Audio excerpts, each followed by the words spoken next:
VP of Programs. I've been with TechBridge about 60 days, so they're taking a huge risk, but hey.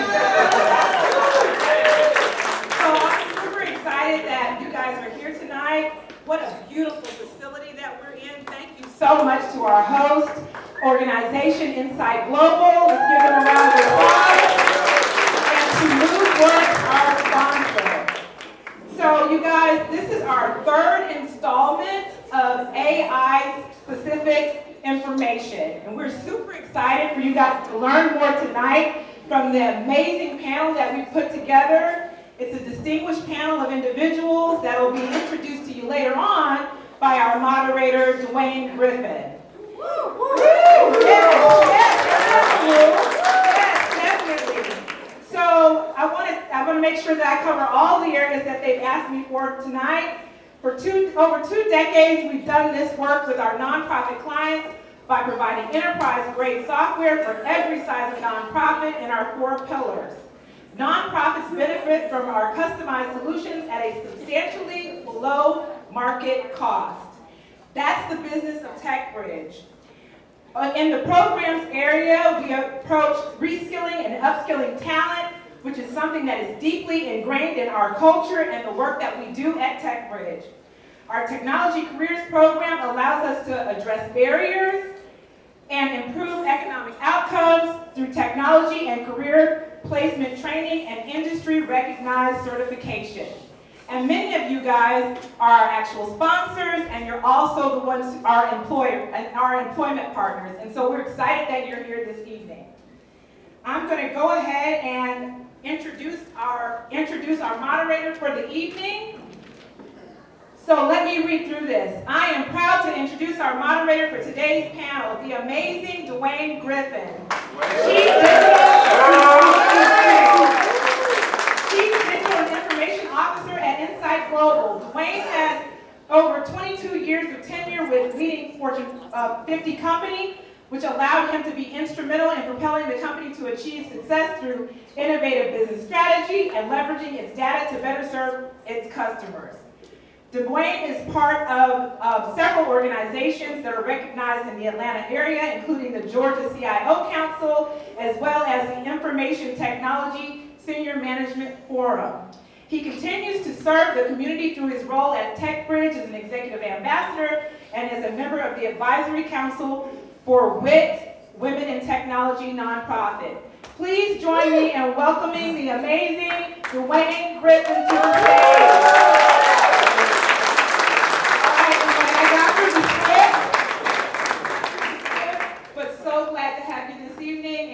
Go ahead and introduce our panel. Thank you, Tresina, so much. You know, your intro is always better than what you can deliver upon.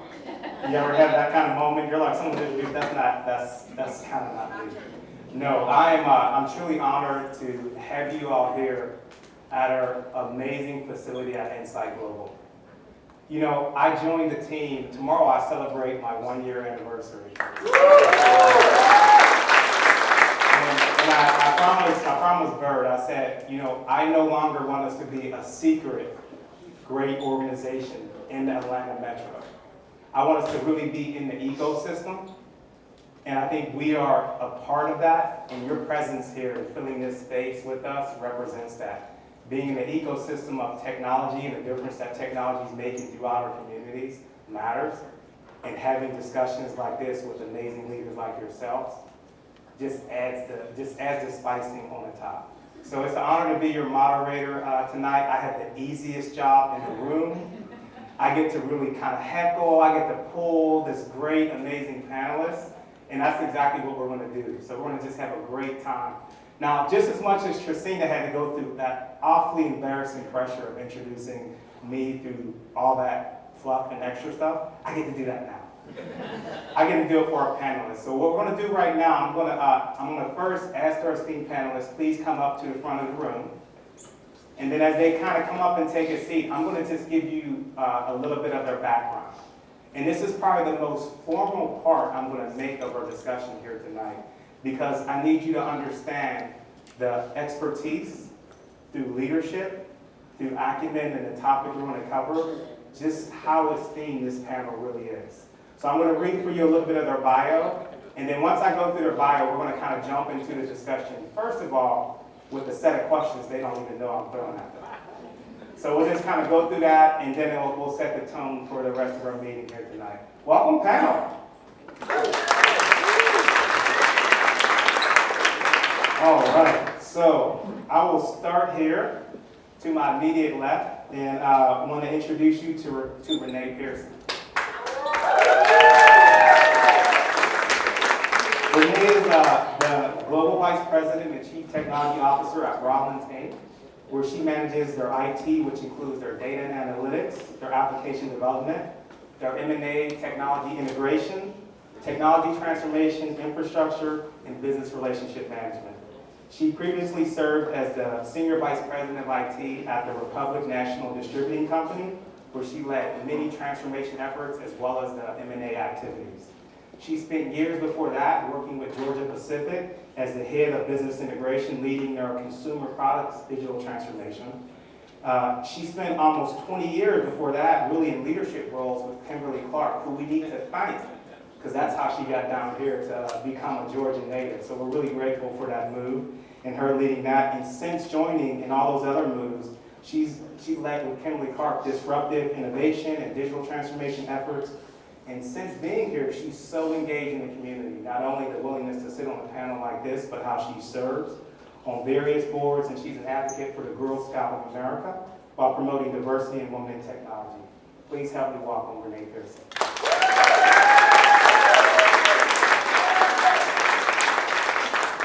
All right. Then going over one more, we're going to go by Dr. Traron, and I'm going to call her Doc. I'm going to call him Doctor, because you don't earn a doctor in front of your title and don't get called with that respect. So I'm going to call him Dr. Traron Moore. He's going to go by Trey tonight, for short. He is the Vice President and Global Head of People and Culture at Bakkt, where he spent in a span of his 25 years career, his leadership has driven innovations in enterprise-wide organizational development interventions, including programs that enhance leadership, build trust, and increase engagement. He also has expertise in generation differences. You know, we got a lot of generations in the workforce, right? I do know that. It's a real thing. And he's experienced in that, along with employee engagement. Dr. Moore holds several certifications, including a senior HR designation.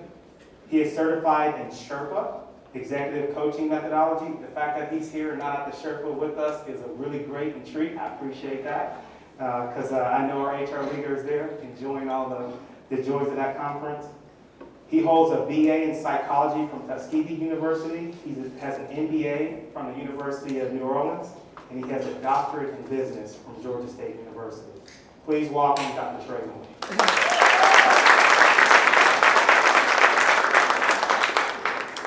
Moving over one more, we have Diana Lee Kaplinger, my fellow ITSMF member. If you don't know about ITSMF, it stands for It's My Family. And make no doubt, Diana is my family, and she is an amazing rock star. She is the Managing Director for Digital Office Executive System of Actions at KPMG US. Diana's team, she has transformed back and middle office operation programs to enable the modern digital workplace for over 40,000 employees. That includes directing the strategy, the vision, the operations, the architecture, and delivery for solutions like Microsoft, ServiceNow, MuleSoft, and just think of a multitude of other niche applications. Diana was previously at Truist Financial's Executive Vice President, where she had some big tasks. You know, they just went through this thing called a merger or something like that. Y'all heard about that? A little bit of a big deal. Well, guess what she did in that? She led all the integration of Truist Financial, including overseeing their technology activity for the creation and deployment of this thing called Truist.com. Just a small website, never been there, just think about it. Imagine leading that. And then in her spare time, if her day job is not enough, in her spare time, she supports financial literacy and STEM education programs. She's a partner for St. Jude's Children's Research Hospital. She's a member of the Technology Advisory Council, and she's an active member of ITSMF, which stands for? All right, just checking, make sure y'all following along, be active. And she's part of the National Association of Corporate Directors while also supporting other tech initiatives. Welcome, Diana.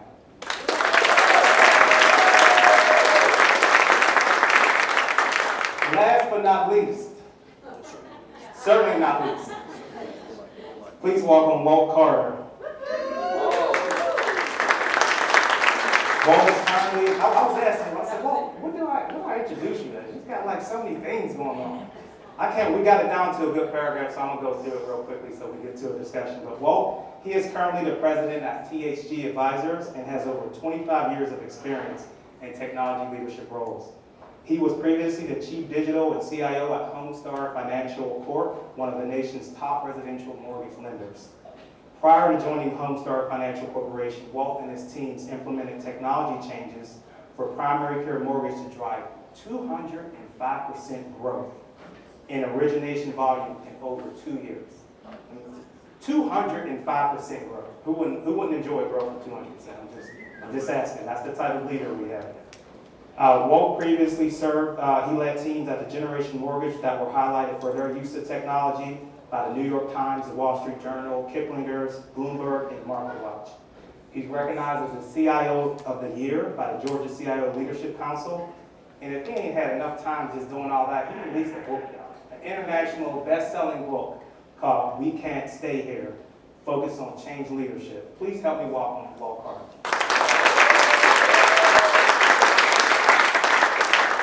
That was about the most formal part we want to have of the program. We're going to really dive into this conversation and have a meaningful dialogue about two topics that to me I'm very passionate about and how they connect. The first is artificial intelligence. I just shared a blog top leadership piece, and I described the word AI as my childhood favorite program, Pee Wee Herman's Playhouse. Any of y'all remember Pee Wee Herman's Playhouse? Please tell me you're my generation. A couple of them. You remember like that part of the show? I can go back into when they had the word of the day, and then everybody went crazy. Well, AI is our word of the day, right? And there's not an article, there's not a day you can go by where there's not an article you're going to read about it. You're not engaged in some conversation. And we're going to give meaning to that today. We're going to also connect that with probably the most important piece to bringing AI to life, and that's talent. That's people. That's us. That's us personally, then that's us collectively. And that's our organizations where we have to decide this. So we're going to really intersect these two topics and talk about how we can be effective leaders for our businesses in that space today. But to get us started, you heard enough from me. Now I want you to hear from the panelists. We're going to start with an icebreaker round where they don't have no idea what these questions are. I want you to get to know them a little bit more as panelists beyond. You heard their expertise, you heard their backgrounds, but I want you to hear a little bit more of what type of leaders they are. And we're going to start with our first question. I'm going to ask you to go first, Renee, and we'll just kind of flow right down. Everybody's going to answer the question. I got a couple of them. What movie or TV series are you currently watching?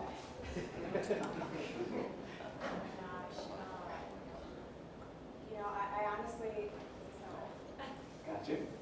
don't watch a lot of TV, but what I do watch all the time is sports. So I'm watching the Braves all the time. They're in football season, and I'm watching NFL. So any live sporting event like that, Celtics won last week. Yeah. So you name it, I'm probably keeping track or watching some sporting event. She kind of dodged out of that. I'll give her that's like that. Go ahead, hand it to Trey. Trey gets to go next. Trey, what movie or TV series you watching? I am shamelessly watching Interview with the Vampire. Oh, that's good. It is amazing. All right, Trey, you hold on to it. Go ahead, guys. So in the spirit of transparency, I'm watching two, but I'm not really watching them, but I just started the last Bridgerton Sunday. And then, to be fully transparent, my daughter and I watch anime together, so we just started Jujutsu Kaisen. Oh, that's a good one. A little anime fans. Okay. So my wife and I have been watching Billy the Kid. And I'm just waiting to find out if he gets away. Because there's a legend that he got away, and he moved to Mexico with the young lady and became a dentist. Yeah, we'll see. Hold on to it, Walt. All right, we're going to go Trey. You're going to kick us off with this next one first. If you could have dinner with any historical figure, who would it be?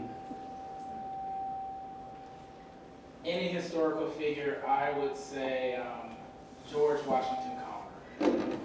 He is just an amazing person of science who was in the South, who just transformed industry, and I think he would have a lot of wisdom. Yeah, that's good. Well, General George Patton. that's a good one. Why?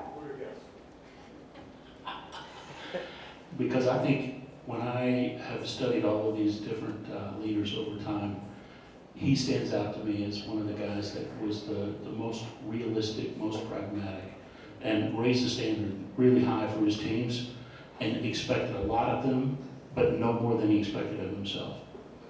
He used very gritty, real language in a way to inspire his troops, because war is not a fun thing. It's not an easy thing to send a man into battle. I think he nailed thinking about how do you actually lead. That's good. Renee?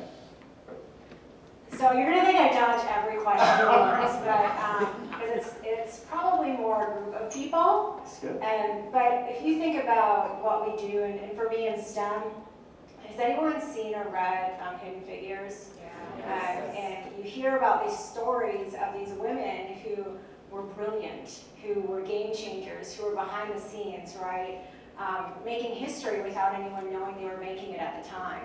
And I think it would be fascinating to hear their story. That's a great answer. I can't argue with that one. That's a good group dialogue answer. So for me, it would be Maya Angelou, just because she's had an incredible life story. So just really understanding some of the trials that she went through, and how she just overcame them, and still ended up writing such great books and poems, and just connecting and teaching people how to connect. Yeah, that's awesome. Good. All right, let's go next one. Let's go, Walt, start us off. What is one technology you cannot live without? I don't know, I think I can live without all of them right now. Yeah, I'm pretty sure I can live without all. All right, that's Air conditioning, maybe that would be. I'll go with air conditioning. Yeah, that's a good call. Good call. Yeah, have you been on the panel? Renee, how about you go, man? I hate to say this, but I mean, we're connected to our phones, right? We're in a connected world. It is like attached. It's how I can connect with my kids, my family, everything. But if I have to go a little bit further back than that, honestly, I can't. I love my garage door opener, because I grew up in a house that didn't have one, right? So in Wisconsin, so you appreciate little things like that, as simple as like a garage door opener where you can just drive right in. All right, For me, it would be my calendar. If it's not on my calendar, it does not exist. So it's the calendar for me. yeah, that's a good one. Live and die by it, right? I would say for me is the GPS. Even in Atlanta, where you know where you're going, the ability to be able to navigate around traffic, because there's a little thing that sits on your dashboard that tells you don't go that way because there's an accident. Game changer. Game changer, yeah. All right, Trey, hold on. Last question. One answer, one word answer. You're gonna go first. Ready? Is artificial intelligence here for good or bad? Now I feel like I'm dodging the question. One word answer. Good. No, you. I want to be comical so bad. I just want to say Skynet. Okay, it's good. It's good. Good. I have to go with good. Wow, good answer. Give them a round of applause. That's nice. So I hope a couple things that you maybe intersected there, just from getting to know them, their leadership, who they look up to in leadership, as well as just where they're starting at. We heard good. I wanted to hear one dad, so I got to figure out how I'm going to pull that out of the panelists. But we'll get into some of those topics with our discussion tonight. I don't think it's as straightforward as an answer, so therefore it is difficult one to posture. But let's get started. And let's maybe start from the viewpoint of when we think about how much AI has transformed just overall society, it's pretty amazing.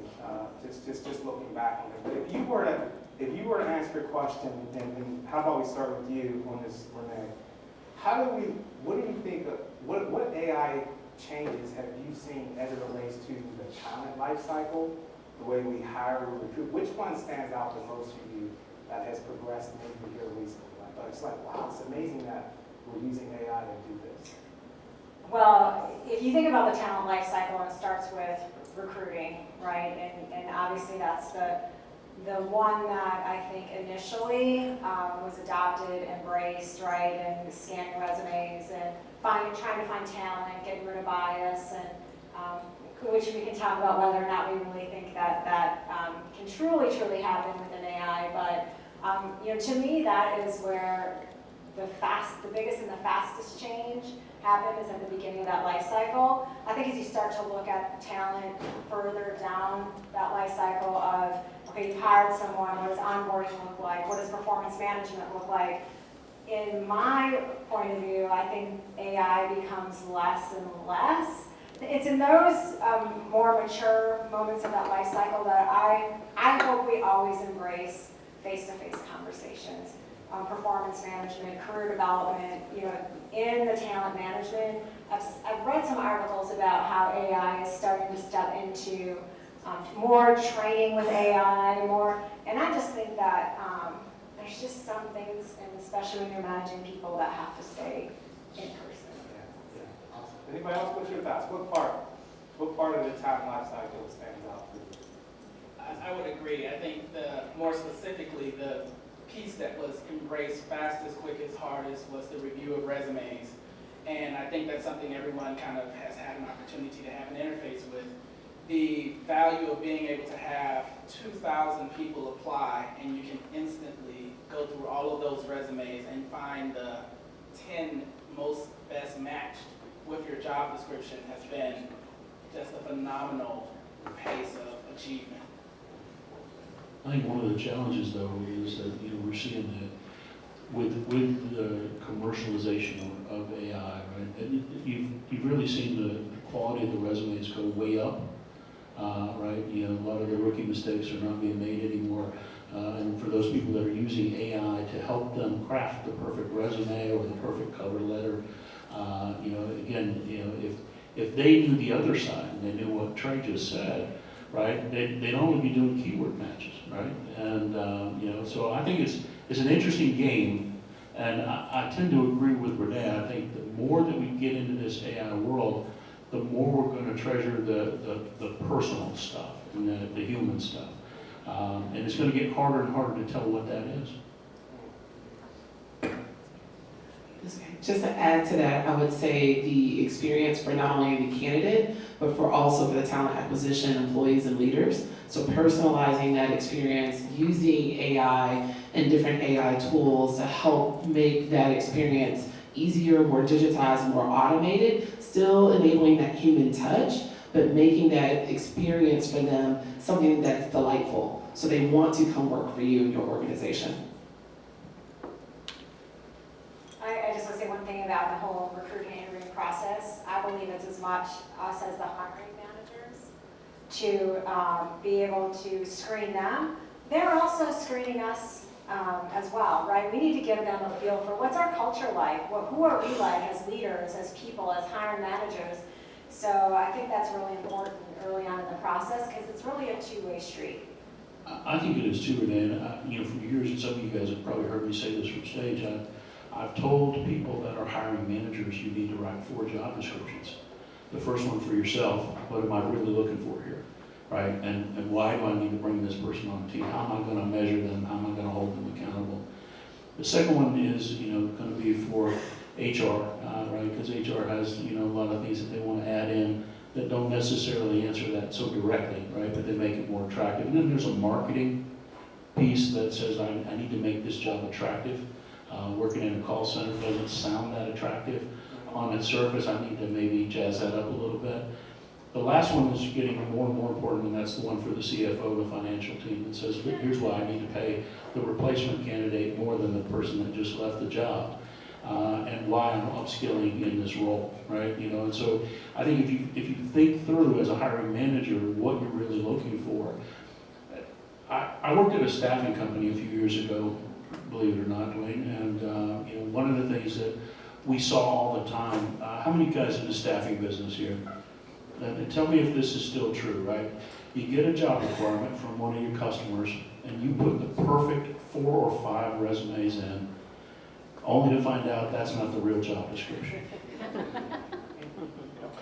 And then you go through this, well, wait a second, why are these perfect candidates that keyword are right on the money, experience right on the money, why are we not looking at it? Why are you not interviewing my candidates? Well, it turns out that's not really what we're looking for. I'm working with one of the guys that I think is one of the best psychometric assessment guys on the planet. He's right here in Roswell. His name is Chuck Russell. He has got a book called No Bad Hires. I highly recommend that book because you can typically find that if the hiring manager gets it right, the HR team will get it right in servicing the right candidates for you.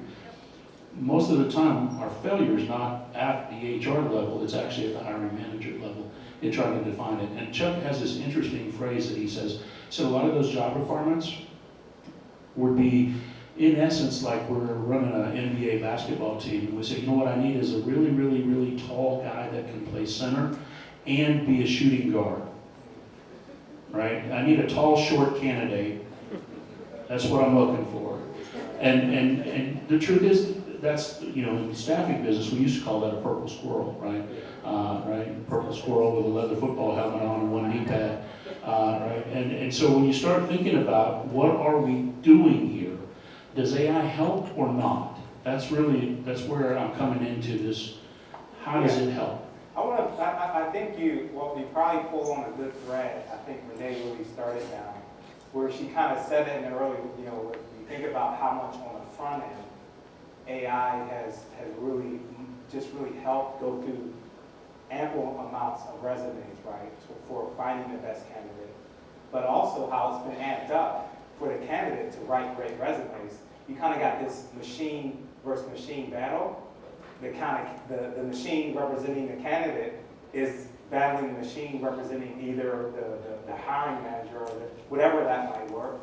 So one aspect that seems to be picking up momentum is this keeping a human-centric AI type approach. And you mentioned like downstream in the life cycle, you don't want that. How do you maintain that in a world like this when I kind of do need AI to go through those 2,000 resumes, you know? And as a candidate, I never was good at English. I really need that AI model to help me get the typos that I just... Grammarly, baby, Grammarly. So tell me, Renee, what do you think about how do you take a human-centric approach into the necessity for like running this out? How do you think that fosters out? Yeah, so when I think about leveraging AI and when maybe it's not as suited for, at least for right now, AI is really good for a lot of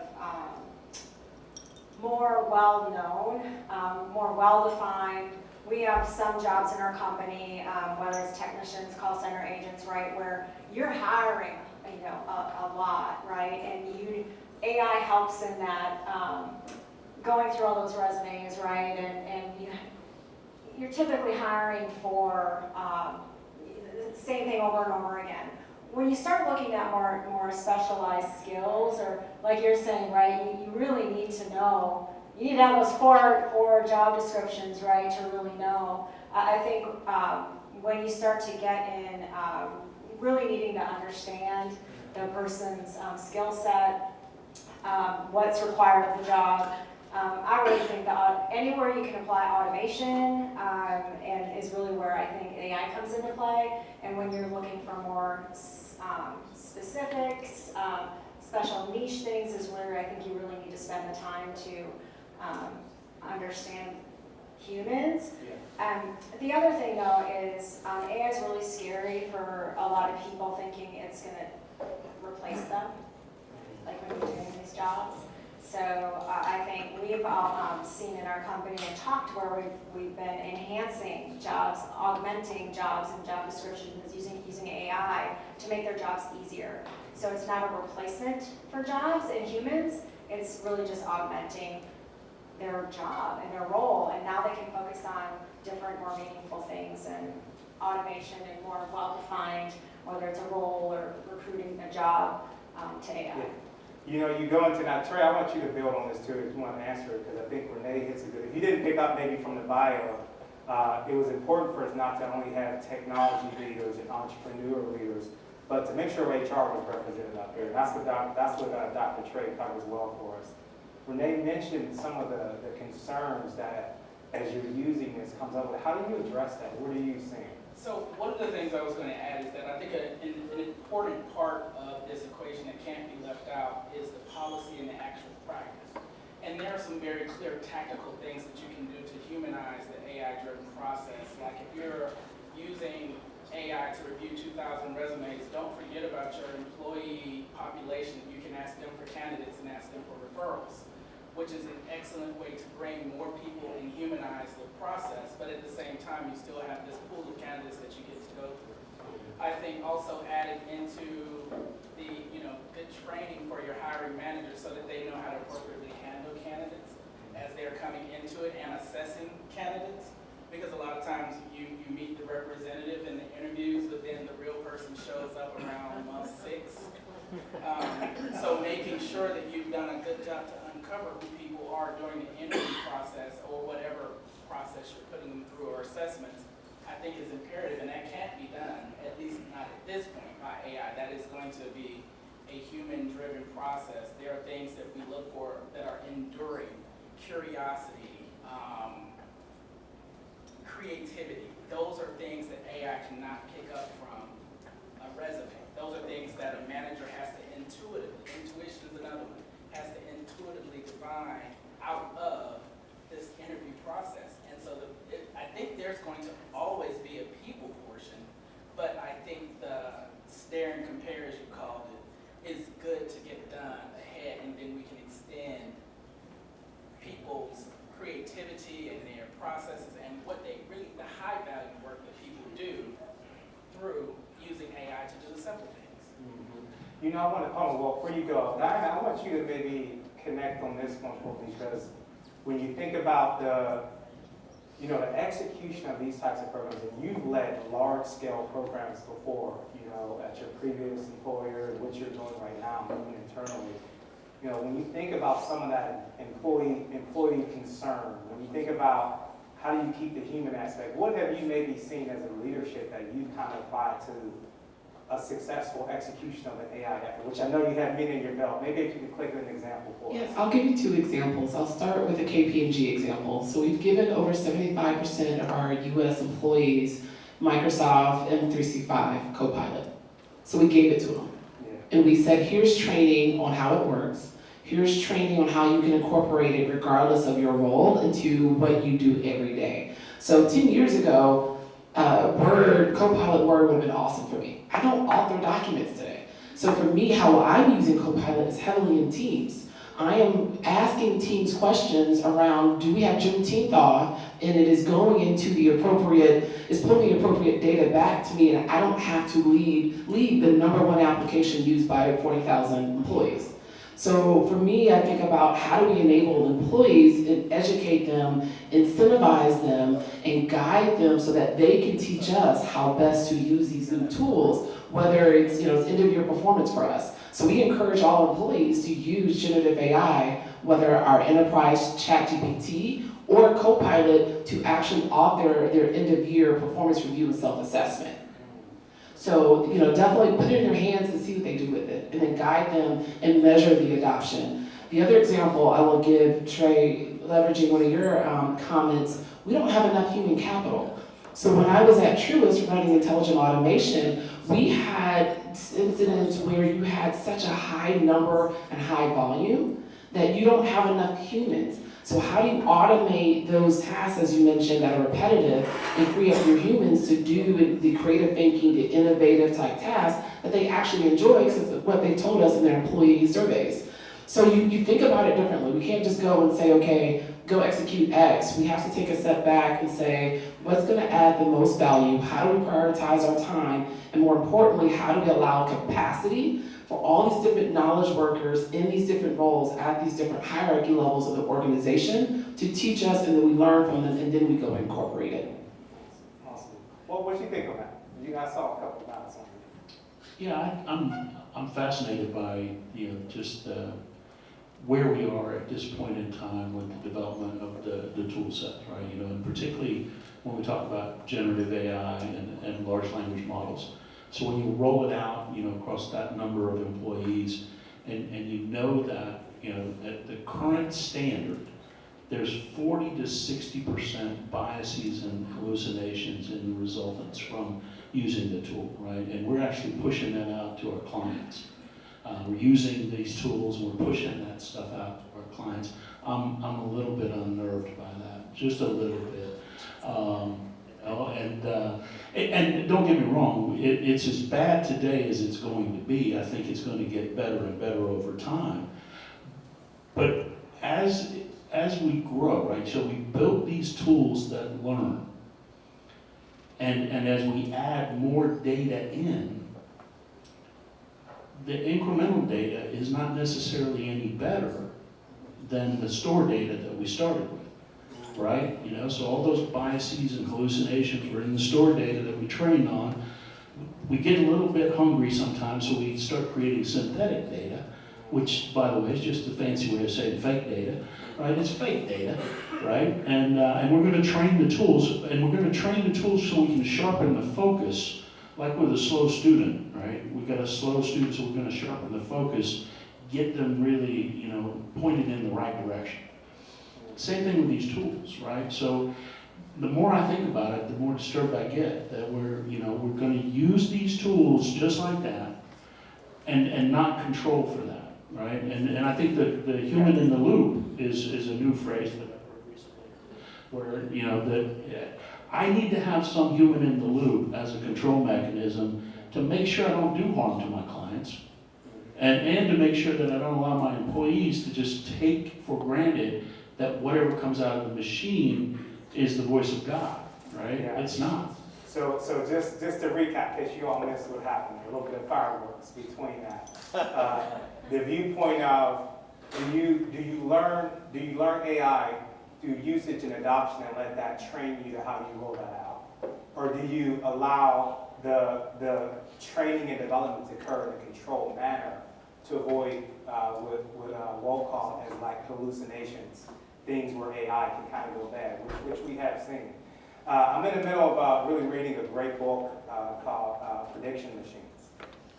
And the concept of the book really is, it's an older book. There's actually a second version that's been built out of it, written by a group of professors. And I didn't know, did you know Toronto was a major city of development for advancements in machine learning, which is a lot of the AI we're experiencing today. Well, the book is written from an economist viewpoint. An economist viewpoint talks about cheap is everything. We live in an era right now through the ability for machines to make prediction. That prediction is cheap. You heard Trey give a great example of that. Can you imagine driving around Atlanta without GPS? Well, if you had to have GPS on a TomTom, which you had to buy, and you had to pay for the subscription, then no, you wouldn't do it. But everybody has a phone, and every phone has access to now GPS, so of course you're using GPS, whether it's Waze, Apple, whatever that is. But the concept is that we've advanced to a level now to where prediction, our ability to predict certain actions, is cheap for us. You ask Alexa, Google, whoever that might be, just, what's the weather going to be today? Simple answer. But the next step we're going into, which I think, Walt, you're kind of clicking on, is how do you go from prediction and apply judgment that then connects action that creates an outcome?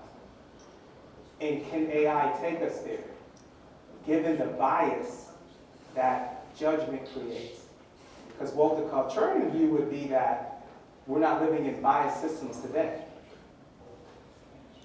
And I think the concern is, are we codifying systems we're living in today Does that help us or does that hurt us? What do y'all think on that? Pull that thread for me. I have a strong opinion, of course. I would say it depends on the systems. So Walt, you're bringing up a great point. A friend of mine referred to generative AI as an intern. He said it is the best intern you will ever have. Are you gonna give the intern the keys and let them run your annual report? Absolutely not. But you're gonna let them do as much as they can because they're an educated best intern, and then you're gonna validate. So it depends on the systems at hand. I gave the benefits or the holiday schedule. That data, I know the source of that data. The truth is established, it is maintained. Now, I didn't say, hey, and one of the use cases that we're working on is how many certified credits do I have remaining that I need to take this quarter? That's a very different question than what's our holiday schedule. So there, to your point, we have to trust and verify as we feed it the most appropriate content that is established and verified along the way. To your question, DeWayne, I would say, it just really, really depends on a number of things. So I have a funny joke that I love to tell people. So I can ask my car questions. So I'll tell my car, hey, what do you think of BMW? And one of its responses is the same thing you think, otherwise you wouldn't be sitting here. So that personality of that car and that has been built into that AI system, right, has been codified to have a certain tone, personality, and response. We do the same things, particularly in a lot of organizations that have closed loop pre-trained models, where we take Turbo 4.0 from OpenAI, and then we feed it our data closed off so that we are ensuring that established trust that must be in place. But there's a lot of ways to achieve the goal, but it's going to take a lot of experimentation, and that's back to that capacity and safe space that we give our team so that they can go and test and then educate us on what makes sense along the journey. What about, come on, Trey, Renee, I don't want to lose you all in this conversation. Come on, they got a little heated down there. Let's kind of bring them up. Pull them out a little bit. Give them a time out. There's some blows going on right now. Walt's steaming. He's going. So Be careful, I'm coming off the top rope. I'm glad I'm sitting over here. As a CTO, it's hard for me to sit and not talk about training and acceptable use policy and responsible use of AI. That was actually one of the very, very first things that we did as soon as ChatGPT came out, and so, oh my gosh, we don't even really want to know how people are using it and understanding the data that they're feeding to a public domain that is now out there in the world, right? So I think it's okay to, you do the experimentation, you have your employees help you learn, but you have to provide this safe environment and the infrastructure to do so. The other thing that I will say is, play off your intern comment. I don't know how much beyond interns AI models will get, maybe new hires, because what you have to do is they have to keep going through training. It's not like you're training them and, okay, the model's good now.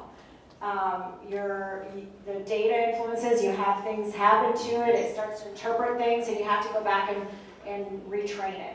So it's kind of a never-ending cycle of making sure that you can actually trust the output. And I will say what we do with AI within my company, we don't have anything that is not reviewed by a human before it's released, or whatever that is, right? Yeah.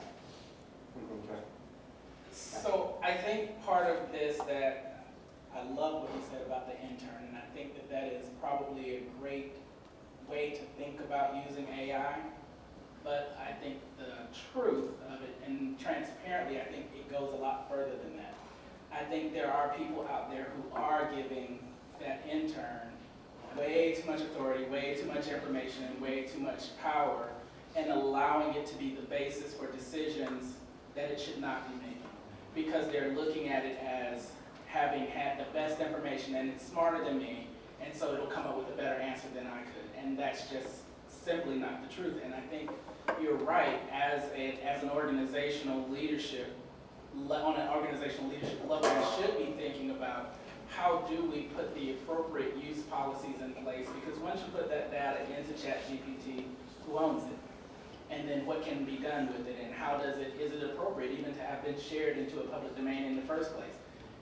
Same thing with privacy information and employee information, employee data.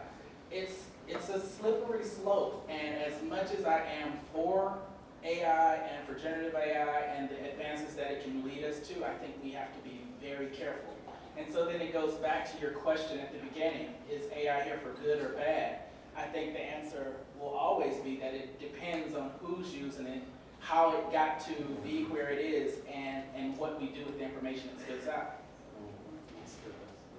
Come on, Walt, I'm gonna let you in there. Come on, man. Give you some time. I don't know if you're ready for this.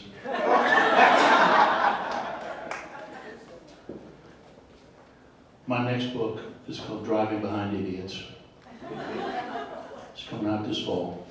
And it's really a story about leadership systems, but it started with me driving in Atlanta and trying to get to work in the morning, rush hour, and realizing that, you know, the bell curve of human intelligence applies in traffic. There's a normal distribution of intelligence out there. And so half of them didn't make it to the right-hand side. And so you see some amazingly stupid things happen in traffic that you don't think a rational person with driving skills and a license would actually do, right? And this is back to Trey's point. There are a lot of well-intentioned people who think they are doing good things using the tools, right? But they haven't thought it all the way through, right? Like the guy that tried to get off on Avenue one morning from the far left lane, right? He was just going to cut across 10 lanes of traffic and wound up blocking 3 lanes for most of the morning. Was not a smart move, but he knew what he wanted. I need to be off right here, and I need that to happen right now. I don't have time to go all the way up and circle back around and do what a normal person would do. And by the way, my GPS is screaming at me, right, that I'm missing my turn right now. And I have got to cut all of these people off in order to make money. I think we're seeing that same thing with some of the early use of our intern. I think we're seeing a lot of, maybe good-hearted people, they mean well. I would refer you all to something by an Italian gentleman named Cipolla, who I think in 1979 published the 5 Laws of Stupidity. And the first law, by the way, is the most interesting one. It says you always underestimate the large number of stupid people around you at any moment. And it's not because they're just dumb, it's because they're super bright people, but they're doing what the machine tells them. They're doing what the machine tells them. Or they're doing what their programming and their filters are telling them in the moment, right? They're doing what the community or the relationships that they have are suggesting is the right move. Not necessarily the most well thought out move, right? We talk a lot in IT about being data driven or data informed, and yet we bitch very publicly about the fact that our leaders don't seem to follow that model, right? They're still trusting their gut because that's why they're the leaders. They don't want to know about our data. And when the data tells them something that's counter to what their gut's telling them, guess what they're going to do 90% of the time? Yeah, I think, Walt, what I like what you pull in, and I think this is so critical, I think, on this topic. Thinking is required. You really kind of have to think through, this AI can be a very powerful tool, but it can be a very dangerous tool as well that can create a lot of chaos, and stupidity being one of that, being part of that. And, we saw that in many, many examples of just getting out on the edge and use cases coming that just show like stupid things occurring. So I hope you guys are not offended by that. I mean, I'm retired now, so I don't really care that much. But I didn't mean to offend you. I was just trying to make a point. I wanted to just make a comment on about thinking is required. So I have 2 kids, and they're 18 and almost 16. But I think about how their ability to think. I think they're smart kids, right? But in general, the generation today, when you have generative AI, and you can go to these things and ask questions, it can write things for you, it creates materials for you, marketing, right? And it's doing everything for you. When you start thinking about the long-term impact of people's creative thinking, problem solving, this soft skill right, when you now have the ability to just punch things in and get an answer and not know, to your point, should I do this or not, you know? Yeah, I think that's important. So what would you say then, maybe thinking about pivoting on that? We got about maybe 10 more minutes of my questions. Then we're going to come to the audience for some questions as well. So just to get you ready, if you have questions, we'll have a mic running around for that. But when you think about, there's a leadership change management aspect related to this topic. So how do you start to unpack that as you are going to run into that student that, nah, I'm not going to write it, this is looks good to me, came back and reads clear. How do you go through the change adoption of that and really help lead the meaningful usages of what you're rolling AI? How do you use that? Maybe some examples you use that for your organization. So before I think we go into the examples, I would like to answer the first part of your question about how do you approach it. And I think it's a two-part issue. I think, one, you have to think about the mindset of the organization, whether or not the organization is wanting to be on the cutting edge of technology, or whether it's an organization that's like, that's not the way we've done it, that's not the way we want to do it. And then I think the second part is once you figured out, okay, yes, this is something we want to do, then teaching and helping people to understand the should we do it, what's the strength of it, and what is the, let me back up a bit. I think far too many people put information in and they take whatever answer comes out and they don't know how that answer was contrived or put together. And they think that there's this amazing amount of research that's happening in that millisecond before it spits out this answer. And that's kind of just not the truth of how AI really works. And so I think if people really understood how it works, so the education portion of this, I think is extremely important.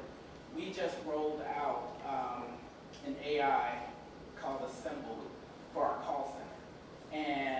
And it's an amazing tool, it does amazing things, and it's going to change the way we work and our profitability in the call center. And I think it will do many of those things, but it's only as powerful as the leaders can get people to adopt it. And so then adoption in this instance becomes everything. I would just add to Trey's comments around really grounding your employee base on the benefits and the benefits for them. So starting with establishing psychological safety and maintaining that psychological safety, saying this is another tool in your toolkit. This tool will help you be the best knowledge worker or help you to transition to a different type of role that you really more so desire. But starting from there and helping them understand the benefit to them and why it can be incremental to the value that they add to their own career journey and or to the organization is a great starting point. Because the so what part, we all know, how many digital transformations fail? Because no one, they're like, so what? So you really have to start there and build and provide them the tools, the education, and the repeated benefit to them for where they are and where they want to be. It looks different for one of my programs where we're enabling contract lifecycle management. AI there has to be absolutely accurate, because if you say those contract terms are net 30 and it's X, Y, and Z, it cannot be, it's binary. It's on or off, yes, no. If it's summarization of my self-assessment, that's great, it's awesome, I'm walking water. So it really goes back to the so what and then how you use these tools in these different use cases. From an HR standpoint, one of the things we're looking at is enabling more self-service via knowledge agents. So we're not relying on just one tool. I actually have multiple tools that we're testing and doing different evaluations on to understand the greatest value that we can extract from the tool, particularly for the data in the state that it's in today. We know where we want the data to be in 6 months and 12 months, but it's going to be a journey. So we also have to look at it from a time horizon and leverage our employees and those subject matter experts who do this, who move the widget, who press the button, who provide the approvals to help feed what we're doing and influence the output and make sure that they're a part of it and they're not just someone that gets something that said, okay, go use this. Yeah, I think I think when you drill all this down, for me, it's really about, how do we maintain this human element, right? And what does it mean to be human in the age of AI? What is the difference? What do we bring to the table that the machines can't do? And when we talked about interviewing, for instance, I ask a lot of questions when I used to interview, candidates. I want to know about grit. I want to know about determination. I want to know about your approach to solving problems and the unsolvable problem that you encountered. I want to know, how do you team? How do you work well with others, or do you prefer to work by yourself? And you don't get those things from a resume, right? And no matter what AI tool you use to craft the perfect resume, those things are not going to come out in the document. They're not going to come out in the cover letter either. We have to start to understand better what does it mean to be human. What do we need the humans for? You just say that Elon Musk is, everybody knows who Elon is. He said the ideal Tesla plant has 0 humans. 0 humans. I'm like, well, who's going to buy your cars then, right? But that's a way of thinking about leveraging technology, not just AI, but robotics. The whole deal, right? Man, when RPA came out, I thought we already hit nirvana, right? It's like, oh, this is so cool, I can do everything now, right? AI is just another level of the game. Oh man, this is really ratcheting up. And it's emerging so fast. We talked about this, DeWayne. It's coming at us so fast. Are we adjusting well to what it means to be human? And I think that's the critical component here. So let's click on that a little bit. Trey, I want to kind of come back to you, because I thought you hit a really good common example where you talk about where AI is really making a difference. It's in call centers. You look at any study out there, when there's a projection of what roles are most impacted by AI, the call center examples come up. And it's the efficiency, the amount of data we have around common problems and resolution, and then using, again, remember, prediction is cheap. Give me a good data input, I can make a prediction on it like that. Therefore, we're seeing people being displaced out of call center type roles in a different role, which leads into an important topic of reskilling and upskilling. So I think one of the things that we have to factor in, and this happens in any major shifts you see from technology in society, the combustible engine, steamboat, whatever you go through, any revolution, the concept of reskilling and upskilling has come up. How do you think we tackle that with our employees and with our talent and ourselves? How do you think we tackle that, Trey? So for us in our organization, we're not at a point where upskilling is an issue for us just yet. We were thinly staffed to begin with, and so the AI really just put us in a place where now we are appropriately staffed, because the AI is able to do part of the work, and then we have the actual agents who are able to do the extended work, which is the stuff that they enjoy more, to your point anyway. I think from a personal level, I think you begin to think about what are the mundane portions of your job that you do every day that I kind of used the example a smart high school student could do. And if a smart high school student could do that portion of your job, then that's probably something that might be a good candidate to be given over for some kind of process simplification or for some kind of automation that might make that go away. And then you think about the things that you really derive pleasure from, which are probably the more deep thinking, creative parts where you're actually solving problems, that you're aggregating information that AI doesn't have the access to aggregate, or probably the brain power at this point to aggregate, because you're drawing on experience, not just information. And so AI hasn't gotten experience yet. And I think that as we think about that, I think part of the ways we think about, what's your dream job, what are those characteristics that you need and experiences that you need to get and gain, and that is how you think about upskilling yourself towards your dream job, not towards the job that you're in currently. Because all of our jobs are going to be changed and impacted in some way by artificial intelligence, I'd say comfortably within the next, probably week. That's good. Anybody else with their thoughts? Reskilling, upskilling. So if you just think about AI and any new technology that has been introduced, it's changed existing jobs, but we talk a lot about automation, AI, oh, these jobs are going to be replaced. And number one, yes, they are not necessarily replaced, they're augmented. But also what happens is a whole bunch of new jobs get created because of it. Like a prompt engineer. Like, there are prompt engineers, right, that figure out that with models, what are end users going to ask? How should we ask the question to lead the person to, an acceptable answer? Right. So when we talk about reskilling and upskilling, I think on the reskilling piece of it, all of these opportunities are just creating new jobs that, while some might be replaced, I think even more will end up getting created. Can I add to that? I don't want to lay all of our problems at the feet of AI.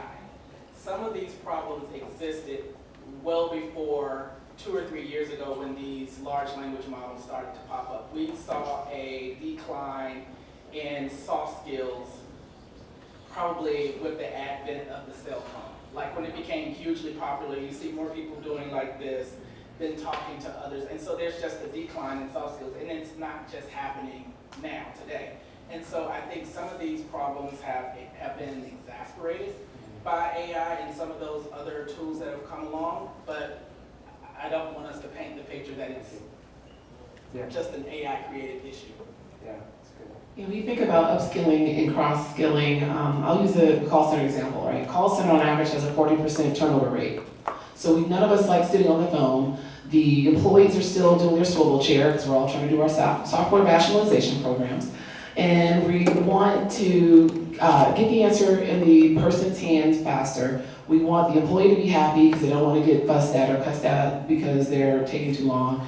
And we're thinking about a role that has a 40% on average turnover rate in the industry, if you're lucky. So when you think about these types of business challenges, we are going to have to solve the problems differently, period. Whether it's generative AI or not. So when I think about .com in 1999, the internet was going to change the world. We were going to lose all these jobs.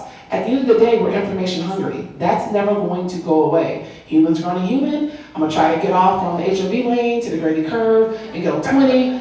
It's going to happen. Just joking, it wasn't me, I promise. And so I use that example because we have to think about the human dynamics. And so those roles around those PhD researchers that study how we need to consume information and what we need to do and how we like to do things. Those new explosion of new roles like prompt engineers, like authors, and these different types of roles that help us better extract value and information from these new sets of tools. So that's how I think about upskilling and cross-skilling. That's how we're embarking upon that journey, because there's going to be an evolution because we as human societies are demanding that it changes and evolves.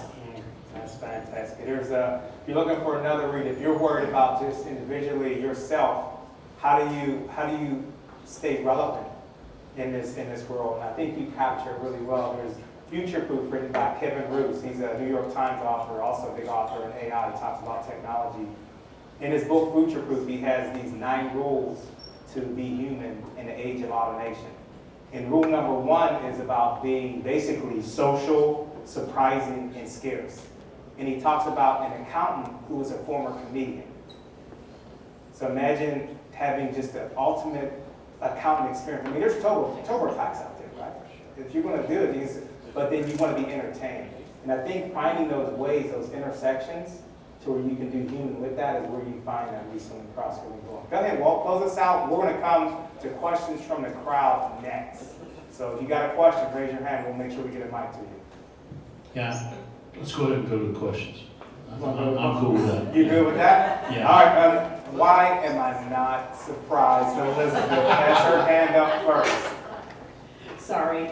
So as an engineering leader, I am very concerned that we're going to eliminate all of the kind of mundane thinking tasks and replace the 8 hours a day, or let's call it 6.5 hours a day of productive time, with very intense critical thinking, and it's going to exhaust our workforce.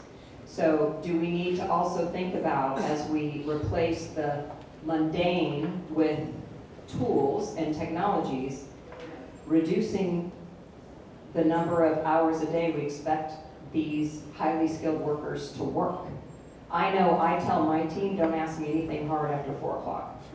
Because my dopamine and my serotonin have crossed, streams, and I can't make a good decision. I'm risk averse and I'm not creative at the end of the day. And so what are we doing to our call center agents and our engineers and our knowledge people that are highly skilled by compressing, taking all of the mundane email reading, crappy stuff that they use to recharge out of their day. Thought fatigue is a real thing. There are days when I have really difficult projects to work on, and those are the days when I go home and I'm just like, whew. And then you haven't lifted anything, you didn't dig ditches, you didn't do anything physically exerting, but you thought all day, and it took a lot of energy and a lot of you just to get it done. I think that part of our American society puts a premium on thought work, and so I think there are going to be probably 2 camps of people who said that, that the jobs that are more physically, or thought jobs that are more physically exhausting, there might be a compensation piece to that. And then I think there will be others who will say, let's look at how the job day is designed. And then, I think it was, what country is it? It's getting ready to go to a 4-day work week. And so there are all of these models that are out there, and I think it's just about making sure that whatever you do matches the culture of your organization. It does speak to also one of the things out of COVID we learned to that type of work, the definition of essential worker, building maintenance, all those types of things. We can really thank COVID for saving a lot of those types of roles, because they were just being compressed more and more, and it became a real topic. As hard as COVID was for us, I think there are so many good things that came out of COVID. There were a lot of jobs that we swore could not be done remotely. And then we figured out they could be. Yeah, that's true. Yeah. I want to weigh in on this too. There's a great book called Thinking Fast, Thinking Slow by Daniel Kahneman. He just passed away not too long ago. Great thinker though. And he said, in the book, he said there's two types of thinking: reactive thinking and deep analytical thinking. Right? He called it system 1, system 2. Most people in this room, we pretty much react. We don't really do deep critical work. And he makes a distinction in the book about, if you go on a college campus at midterms or finals, what you will see is the zombies, right, walking around, because they're trying to cram 8 to 12 weeks of learning into just a couple of days so that they can make a B on the test and get a C in the class, right? And he said they're drained physically. They're way worse off than somebody that's run a marathon or done a lot of extensive. They're not good for anything, right? They just can't think. They've lost their creativity. They've lost their juice, right? Their joy of life. But when you ask people that are getting paid to be deep analytical thinkers, how much of the time they spend doing deep analytical thought, they will almost all lie to themselves and to you and tell you, I do it all the time. That's what I do all day, and that's what I get paid for. But the truth is, they're in the 98% too, says Dr. Kahneman. They're not really doing that. I think this is a critical point that Elizabeth is bringing up, because if we're not going to allow these folks to relax and recreate themselves, right, in between bouts of deep analytical thinking, you'll have the equivalent in your organization of those college kids at midterms and finals. It won't be fun. The only thing I'll add is we talk about humans, being human-centric, and I have to work on this a lot, is stepping away from meetings in my office to just walk around, talk to people, build relationships. Because sometimes I think, well, am I not working hard enough by doing that, right? But that's part of relationship building, and that will make your life easier, your job better, the work environment better. But it's, I think we have to think about, to your point, how do you feel, or tell people, promote that, right? That it's valuable work that you're doing, even by walking around and building relationships and talking to people, and feeling that, not just sitting there in that deep thought all the time. Yeah, and this group represent that. You're here for an event. that is really driving that, just being social and being interactive, and I think that does feed really well. What else? Another question from the crowd? Yes. Yes. So PwC came out with their hopes and fears study yesterday. And I'm sure since you all are in HR and talent, you know all about the study. It's been for the last 5 years, and they reported that 77% of people are ready for change. So my question for you is, what are you going to do as leaders? Because that is the question. How do we get leaders ready for change? Well, my first reaction to that can't be true. That was my first. Yes. I'm not sure if the people answering are being honest with themselves because. 6,000 people. Right, but that's why change management programs have to exist, because people aren't willing and ready. Their mind, they know, they want to stick with what they know, and change is hard. Change takes work and effort, and so their natural reaction is to keep doing the way I'm doing it. So I question the results of that. So I wrote my first book on change leadership, and I've spent years and years and years trying to figure out why those kind of survey data, right, come in and say everybody's ready for change, well, except for those 23%, right? And then you go, well, that's not been my experience. My experience has not been that high that everybody was really excited about change. My experience is almost the opposite, right? There's about 23, 30% that'll come with me no matter what, as long as it seems like a good idea, and I invite them properly, right? There will be 5% that are gonna go, no way in hell, Walt, I'm not going ever, and you can't make me, right? The stunning thing about leadership is it's so easy in some ways. If you just love them into position and don't force them into position, people will go. If they know they're safe and you're looking out for their best interest and you're looking out for the company's best interest in what you're asking, they will go. Most of the time they'll go. There'll always be the 5% that are going to fight you no matter what. There's a percent within the 5% that even if you say, look, I'm tired of arguing with you, let's do it your way. They say, well, that won't work for you. Right? So, I mean, you guys know I'm telling you the truth. I'm not making this stuff up. I've been doing this for 43 years. And what I've learned is the hardest thing is to love them. You have to find it in your heart to love them. You gotta love them or you can't lead them. If you can't love them, you shouldn't lead them. And if you do love them, some of them are going to make it hard, and some of them are going to make it almost impossible for you to even like them a little bit. And that's where your faith in humanity's got to come up, right? You just got to be generally more optimistic about human people than negative. And if you can do that, you can lead change successfully over and over again. If you can't do that, then it becomes an ego war and it becomes a force thing. And what do you get with any human when you try to force them to do something? You get resistance. It's a natural component of the way we're wired as humans. If you force, they respond negatively. If you have a lot of power and they don't feel like they have any, you get passive resistance. They'll say yes, yes. Whatever you say, boss. But they're not going to go, right?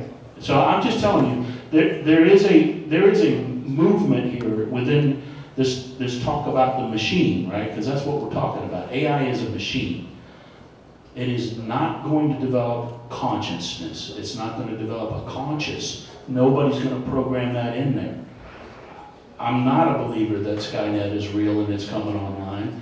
I'm very optimistic about this technology. I'm also optimistic about leaders. I'm optimistic about leaders being able to step up and find that ability to love their people enough to ask that question that Elizabeth asked about how do I make sure that it's safe for them to do all of this critical thinking. I think that's where we got to get to as leaders. One other thing I'd like to add to that, for people who the love them is too soft and squishy for you, another way of looking at that is trust. And how do you build the trust, enough trust between you and your employee that they believe that what you're doing is actually for their best interest And there's a lot of research on trust and how trust impacts engagement. So in your spare time, you can look into that. Awesome. Well, go ahead. I was just gonna add one quick item, and just this connectivity. Just that one-on-one with someone 3 levels, 5 levels, 6 levels down, and seeing the world from their vantage point and allowing for that connectivity. When Brene Brown says get out of cheap seats and get on the dance floor, and connecting and seeing what that change that change feels like and looks like for them, that goes a long way. So I would say connection and that connectivity and looking at things from different vantage points. In the arena. Excellent. That is absolutely. Okay, we're right at time. I want to be respectful of everybody's time and also allow you some post-networking time. Gentleman in the back's been waiting. He was up early, but he was like kind of buried, but we got him the mic. You'll be our last question for the night. Thanks. Gemini, Copilot, ChatGPT, FlexPity, Flexity, many of these tools out. So every time I give a question, I get 4 different answers, 4 different ways of looking at it. So the question is around trust. Which one do I trust? Because more people are going to put more amount of data that is going to skew the information that's coming out. They have their own set of algorithms that works around so on and so forth in the back end. And the part 2 of the question is security. So don't put your email ID, don't put your, so there are a lot of these do's and don'ts that you have in the security bit. So what is your view as a leader on the trust and security that Dr. Moore kind of touched a little bit with? How much can you trust these tools that are coming out, both on the trust and security from a leadership point of view? Okay, he's leaving us with another one, so let me make sure I want to make sure I frame it right and keep me straight on this. I think your first question was, amongst all of these LLMs that are taking off, Gemini, ChatGPT, whatever, which one do we trust? And then the secondary part is, how do we think about security as it relates to the usage of them? I don't know if you can pick a favorite one, who wants to tackle that one, but I think we got a little 2-parter to close out here. My favorite one is ChatGPT. It's the first one that I interacted with. It seems to do all the things I needed to do. I don't know enough about all of them to say which one is better or why it's better. That's the one that landed in my lap first. So sometimes the first one to the party gets to dance. That's good. So I've been playing with all of them, and I would tell you that right now my personal favorite is Claude. I think it has shown me that it's a step or 2 ahead from, and so but the core answer to both of your questions is zero trust. Zero trust. I mean, even on the best day of the best tool that we could play with, you're still going to have that intern. You're still going to have the equivalent of a teenager that's just going to look you right in the face and tell you a blatant lie and dare you to check them on it, right?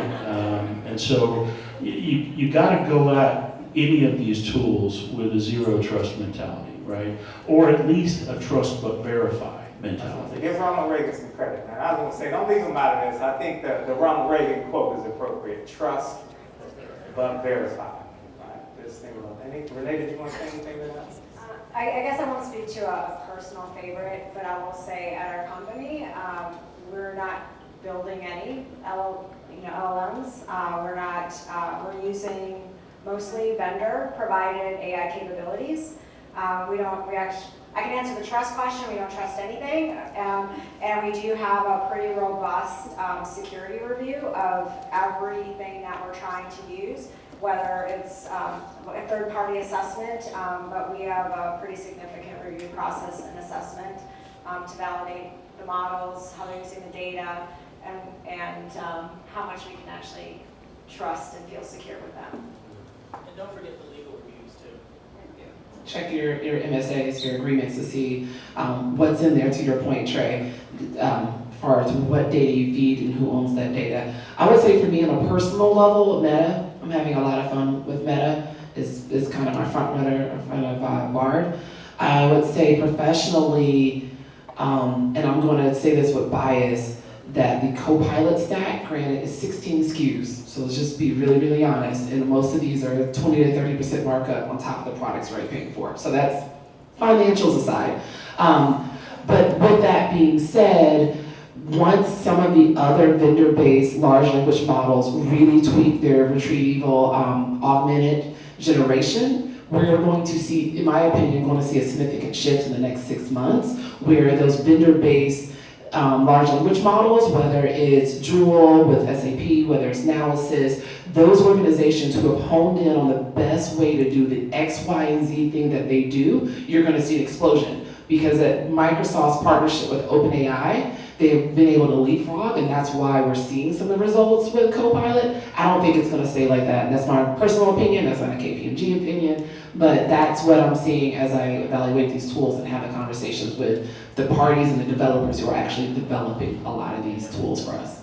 Fantastic. Please, round of applause.